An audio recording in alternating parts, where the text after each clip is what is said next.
Hello, ladies and gentlemen. My name is Sally Gimmon, and I am the owner of the Stop. I have to do that again. Sorry.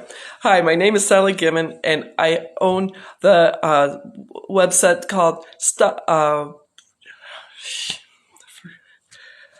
have to start this over again. I have to apologize. Hi, my name is Sally Gimmon, and my website is Stop Paying Capital Gains Now is my podcast.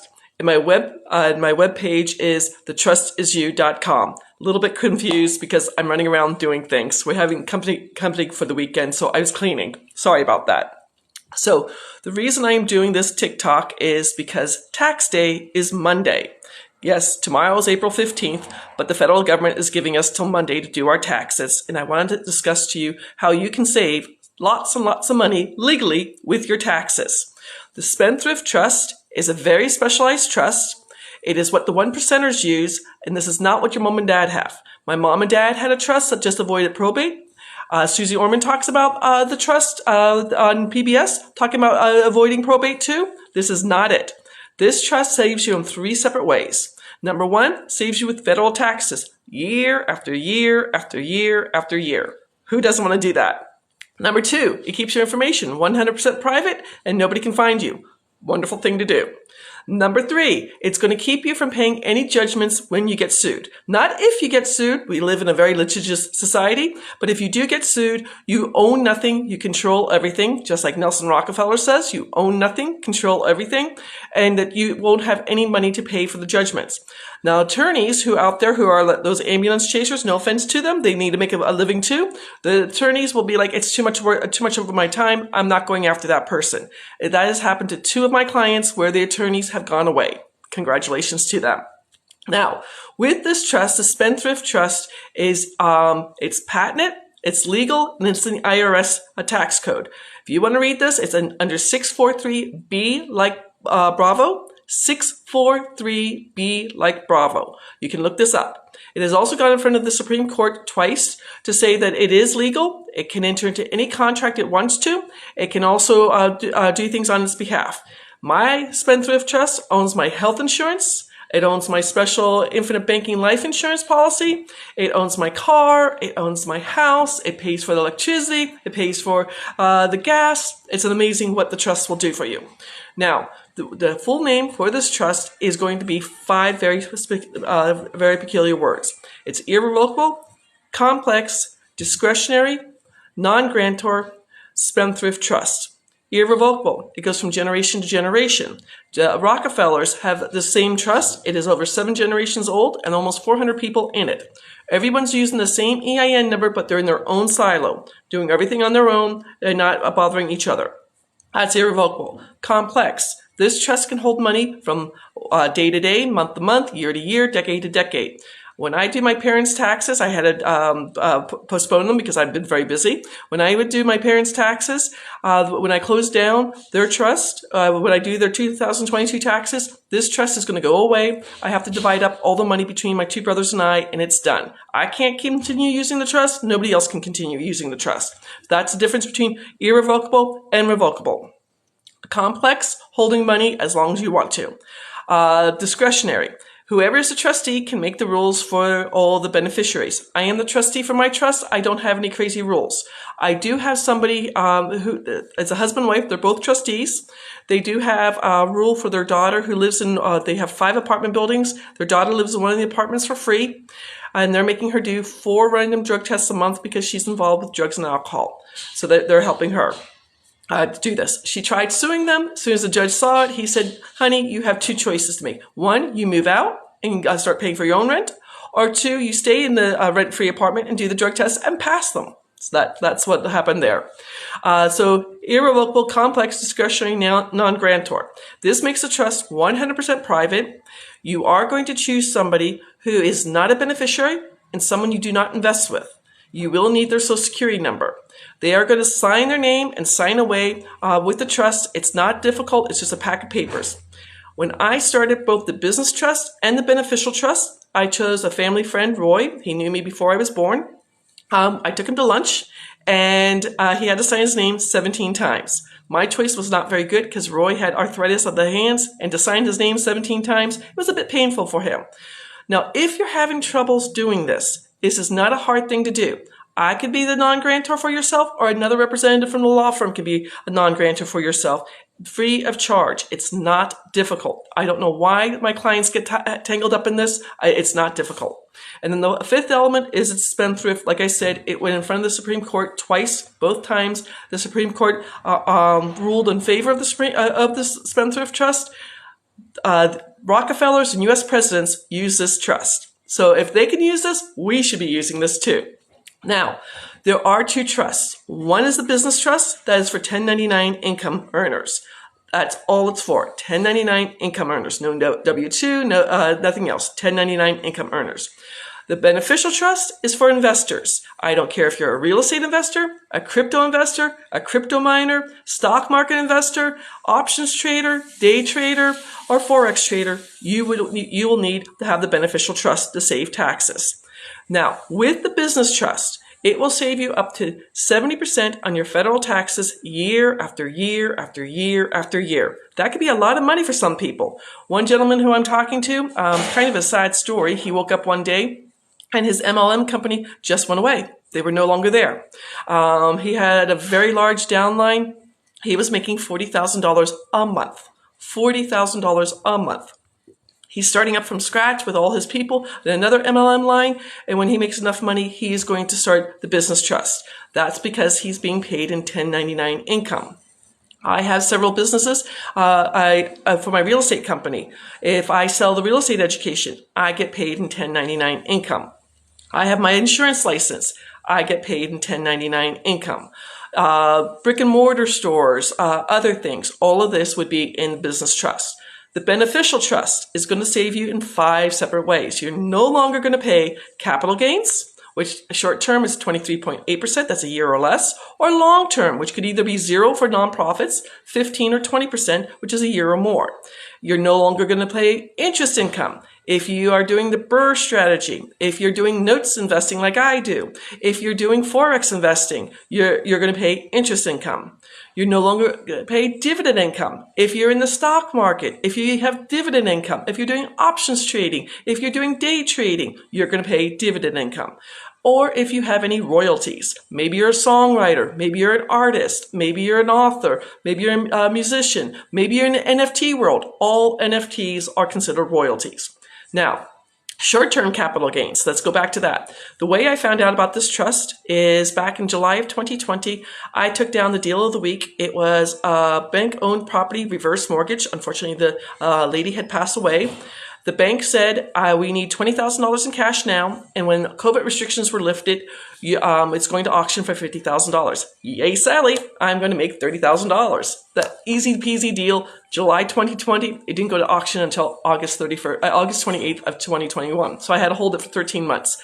So I knew during that time period, I knew if I was going to make $30,000 in capital gains, I was going to have to pay $7,100 for that one deal. That's a lot of money. So in my real estate group, there is an instructor. I had read his book before I joined my real estate group. Garrett Gunderson wrote a book called What the Rockefellers Do. The new title for the book, just if you're looking for this, if you go out to Amazon, it's now called What Billionaires Do. It's a very good book. It talks about the Rockefellers. They call it, quote unquote, the office. It's the exact same trust that we are talking about now. This trust is a Benson Financial LLC trust. The attorney Benson came from Harvard Law School. This is a patented trust for anybody. God bless you to my sister-in-law who just sneezed in the kitchen. She's cooking for having homemade spaghetti dinner tonight. Woohoo! So what's happening is the short-term capital gains. I bought the piece of real estate with my LLC. I did have to do 2 simple bill of sales. Let's just say November 1st, 2020, I'm taking the property from Rocky Mount, North Carolina. I'm taking it from my LLC to me, Sally Gimmon, for $1. And then the second bill of sale, it's November 1st. Sally Gimmon is selling the Rocky Mount, North Carolina property to my trust for $1. I had to drive to the bank. I had to get both of them notarized. I had to scan them. I was living in Phoenix, and I had to send it off to the attorney in Raleigh. Next day, the attorney sends me an email, says, I need the first page of your trust booklet. Okay, scan that, send it off to the attorney in Raleigh. Finally, in August, when my property went up for auction, it didn't go $50,000. It went up to $64,000. Yay, Sally. I made even more money. I made $44,000 on that one transaction. Because of that one transaction, I was able to save over $15,300 because of the trust. $15,300 because of the trust. I also did some other real estate in the trust in 2021. I've done more real estate in the trust in 2022. I'm going to be honest, I live in North Carolina. I do a thing called upset bids. I wholesale upset bids. It's short-term capital gains, 23.8%. There is past legislation for people making more than $400,000. There's past legislation to raise capital gains, short-term capital gains, up to 40%. Hasn't gone into effect yet, but it got passed by Congress back in November of 2021. That's a lot of money. Long-term capital gains. This is when you are holding something for more than a year or longer. I had someone who contacted me. He does rent-to-own houses. His renters, after 4 years, were buying the house. He had long-term capital gains. I just helped a business broker close a deal. He's talking to a potential client. There were 3 of them involved with it. He was talking to a potential client selling car washes for $2.5 million. The business broker called me going, hey, give me the numbers as I'm driving to this dinner. I said, if it's at 15%, it's going to be $350,000. If it's at 20%, it's $500,000 he's going to be saving if he gets this trust. This was last Thursday before Easter. Things were going on, gave him the information to the broker. The gentleman wanting to sell the car washes, sent him an email the Friday before Easter saying, I'm going out of town, but I'm going to use you. Thank you for giving me the right numbers. The business broker is going to make money. The business owner is going to save money, and I'm going to make money. Happy, happy, happy, happy for everybody. So that's long-term capital gains. Interest income. Forex investors, I am so sorry for you. You Forex investors get taxed both ways. Capital gains and interest income. I also have a client who does the BRRRR strategy. Buy, rehab, refinance, redo, repeat. I think that's what the BRRRR strategy stands for. In 2021, he went to his accountant. He had gone to his accountant every single year saying, I'm paying too much money in taxes. His accountant says, stop buying so many houses. That's his accountant's advice. Stop buying so many houses. This client of mine has 85 houses in the BRRRR strategy. And in 2021, he paid $153,000 in interest income on his federal taxes. $153,000 on his 2021 income taxes. He now had to do a little bit of paperwork. He had to change the deeds on all the houses. He just gave them to the title company in Texas. He gave them 10 a week to change the deeds. He's now saving that money in 2022, 2023, 2024, 2026. So what he's doing with the money he's saving is he's buying more BRRRR houses and putting more people into the houses. And now he's getting involved with multifamily investing. He has sent me at least 4 more clients. Thank you, Michael, for sending me more clients. That's interest income. Dividend income. I have a client who inherited his dad's portfolio, fund portfolio, 100 shares of the top 100 dividend paying companies each quarter. So back in 2021, my friend Don went on a nice vacation every quarter to end of March, end of August, different things like this. Then he got his tax bill. So in 2022, what we did was we got him to fill out the paperwork for the trust. We got him the EIN number. He opened up the bank account. His financial advisor had to electronically change all the shares to the trust's name. This was second quarter 2002. When he got paid his dividends in quarter 3, he then paid for the trust. So he started the trust, didn't have to pay for it until he got paid by the dividends, paid for the trust. He just sent me a picture. For first quarter, he was up in Banff, Canada on a skiing expedition. Skiing trip. Let's just call it a skiing trip. So he was there. Congratulations to him. Rental rolls. True client, the same guy in Texas who was calling me for about long-term capital gains on that house. He's like $16,900. That's not enough money for me. I'm like, well, how many other houses do you have rental rolls? We are going to save him over $28,000 a year. $28,000 a year in rental income, plus the $16,900 for long-term capital gains. He's got 7 rentals. Yes, he's going to take out the depreciation. Yes, he's going to take out if he's got to replace an air conditioning unit or if he's got to replace a dishwasher. He will still take that out, but he's going to save money every single year. Kind of interesting. He's 27 years old. He's got 8 rentals. I wish I had 8 rentals at 27.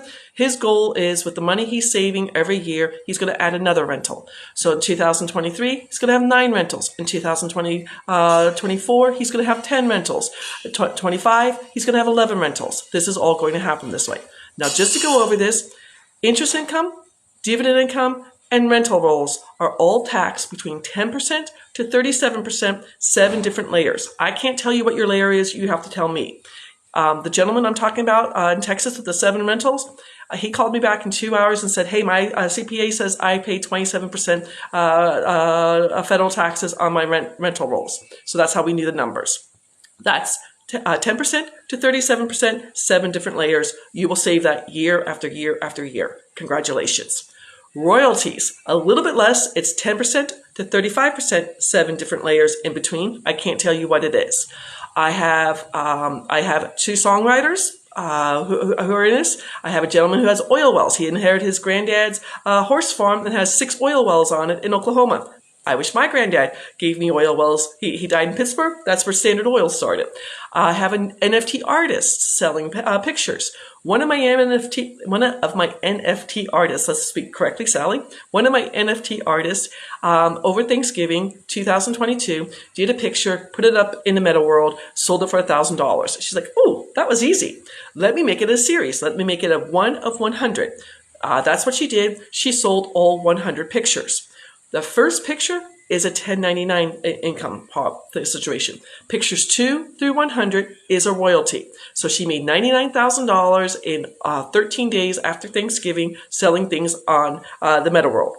Well, now she has 7 different series doing the same thing. She's saving royalties doing that. So again, I'm just giving you ideas of what my different clients are doing and how they're working with this. The trust, I'm going to be honest, one trust, either the business trust or the beneficial trust, the cost is $20,500 one time, just one time.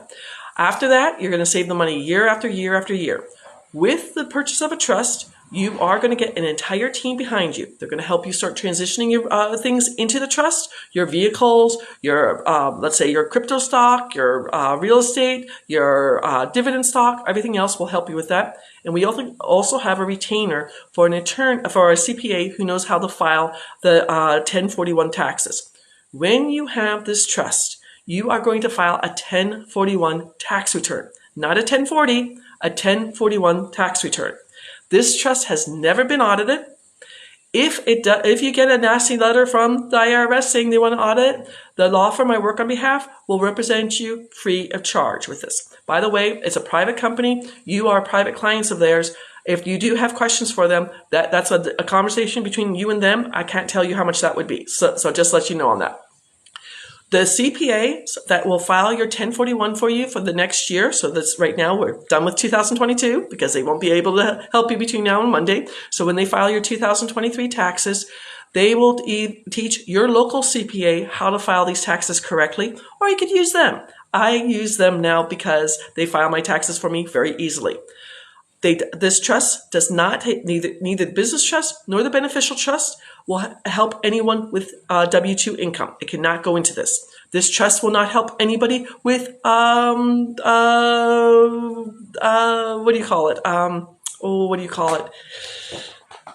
pensions. Will not help anybody with pensions in this trust. So I do have, for clients, I was 5 teachers, now it's 4 teachers. 1 teacher retired and has a pension. Her pension is not in the trust. She's a real estate investor. I have other teachers who, hey, I'll file my personal taxes. I want this trust because they deal a lot of real estate. One of my people who has this trust wholesales, whole bunch of houses. He wholesales about 8 houses a year. And that all goes to the trust. What he makes as a teacher, he does his normal 1040 tax return. There's an entire team behind you. One trust, either the business trust or the beneficial trust, it's $20,500. I do have both the business and the beneficial trust, and that would be $37,000 one time for both trusts. Most of my clients, I'm going to be honest, most of my clients either have one or the other. I only have a few who have both trusts. It's whatever's going to work well for you. We need to have a personal conversation because I don't know what your situation is, but you can always go out to thetrustisyou.com, set up a personal conversation with me, a Zoom conversation with me, and we will discuss this so we can do things together. My podcast is Stop Paying Capital Gains, and I hope you can listen to it. So thank you for doing this. Take care and have a beautiful weekend.